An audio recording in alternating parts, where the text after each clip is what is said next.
I was 83 when I moved into a nursing home. I actually wish I'd done it sooner. I know this might sound unusual. Most stories you hear are filled with fear or regret about this kind of move. But for me, this decision changed everything in the best possible way. Let me share what I've learned, and maybe it'll help you or someone you love make a more informed, confident choice. At the end, I will share some advice on picking the right nursing home that I wish I had when I got started. When I first decided to stay in my home, I thought I was holding on to independence. I had my space, my routine, and the comfort of familiar surroundings. But slowly, things started to shift. Stairs became a little harder to climb. I found myself avoiding certain chores. There were a few too many close calls, slipping on a rug, forgetting a medication, struggling with a heavy pot. I started relying on frozen meals instead of cooking. I'd put off errands because I was too tired to drive, and sometimes I'd catch myself holding the railing just a little tighter, thinking, what if no one's here to help me? I didn't want to admit it at first, but I was starting to feel unsafe. And living with that quiet worry day after day, it wears on you. You try to push it aside, but it's always there. A small voice whispering, what if next time you can't get back up? That's when I realized independence doesn't mean doing everything alone. Sometimes it means knowing when to ask for help and being wise enough to accept it. I wasn't totally isolated. Family called, friends checked in, but most days were spent in silence. The quiet used to feel peaceful, but after a while it felt empty.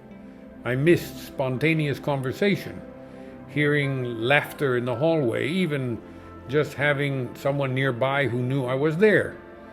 Phone calls helped, but they weren't the same as a warm smile or someone pulling up a chair beside you. Holidays felt especially hard. I'd watch the world celebrate while I sat with the television for company. Once I moved into the nursing home, I didn't expect to make real friends, but I did. I found people to talk with over coffee, share stories with during activities, and even just sit beside in peaceful silence. That sense of connection changed everything. It reminded me that we're not meant to do life completely alone. At home, everything was on me: cooking, cleaning, organizing medications, remembering appointments.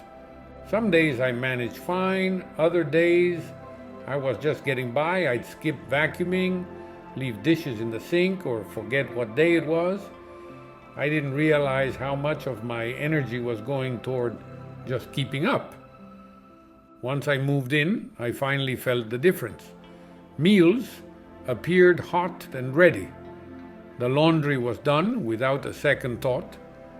I didn't have to worry about whether the fridge had gone out or if the water heater was acting up again. Instead of feeling like I was losing control, I felt like I was getting my life back.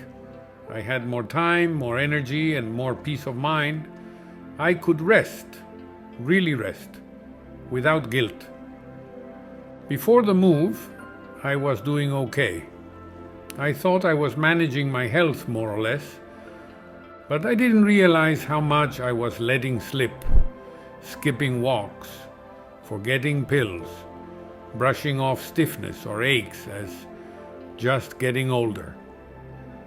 Here, I have regular access to nurses who check in, meals that are balanced and nourishing, and gentle fitness programs that actually motivate me to move.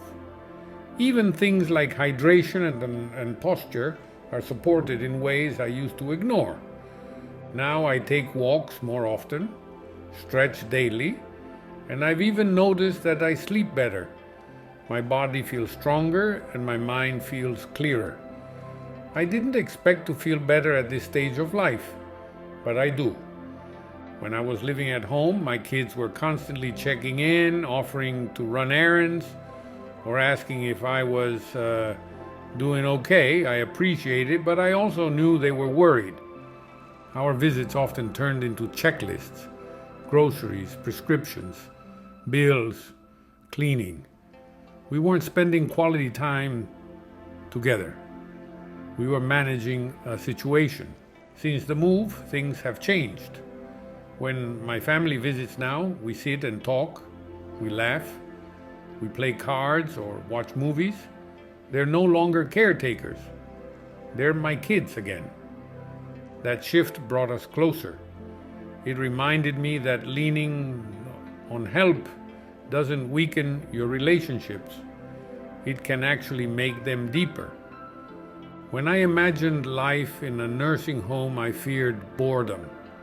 I thought the days would blur together, empty and unremarkable. But what I didn't expect was how many opportunities there would be to engage, create, and contribute. I started attending art classes, joined a book club, and even helped organize movie nights. Having somewhere to be, something to do, gave me a sense of purpose again. It reminded me that my days still matter, that I still have something to offer and something to look forward to. That's a feeling I didn't realize I was missing until it came back. I held out for as long as I could, afraid of what this transition would mean. I thought it would feel like giving up, but it didn't. It felt like finally letting go of the struggle and choosing something better. I have care, connection, and comfort now. I have support I didn't even know I needed, and I feel more like myself than I have in years. Looking back, the only thing I truly regret is not making the move sooner. Not because I had to, but because I deserved more peace, more safety, and more joy in this season of life. If you are considering this path, here's some advice I wish someone had given me for choosing the right nursing home. Visit more than once at different times of day. Don't just rely on a scheduled tour. Drop by in the morning, afternoon, and evening to get a real feel for how the place runs when no one's expecting company. Watch how the staff interacts with residents. Pay close attention to how the staff treats the people who live there, not just during the tour, but in everyday moments. Are they warm, respectful, and patient? Do they take the time to greet residents by name, listen to their questions, and speak to them with dignity? You can learn a lot from observing body language and tone of voice. Is there eye contact? Do the staff seem rushed or distracted, or do they genuinely engage?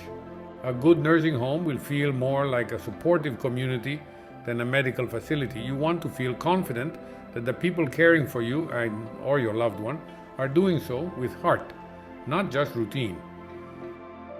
Check the cleanliness and the smell. As soon as you walk in, take a deep breath.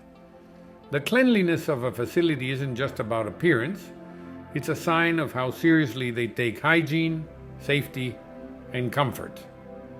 The building should feel fresh and well kept, without the overwhelming smell of bleach or chemical sprays. Strong scents can sometimes be used to cover up unpleasant odors. So trust your nose as much as your eyes. Look at the floors, corners, dining areas, bathrooms, and common rooms. Are they tidy and well maintained? A clean environment not only prevents illness, it shows that the staff takes pride in the space and respects the people living there. Ask about activities and really look at the calendar. Don't just ask if they offer activities, ask what kinds, how often, and how many residents actually participate. A printed activity calendar is a good start, but it's even better to see programs in action.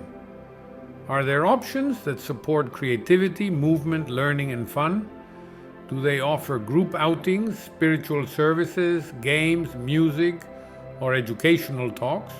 Also, pay attention to how residents are encouraged to join.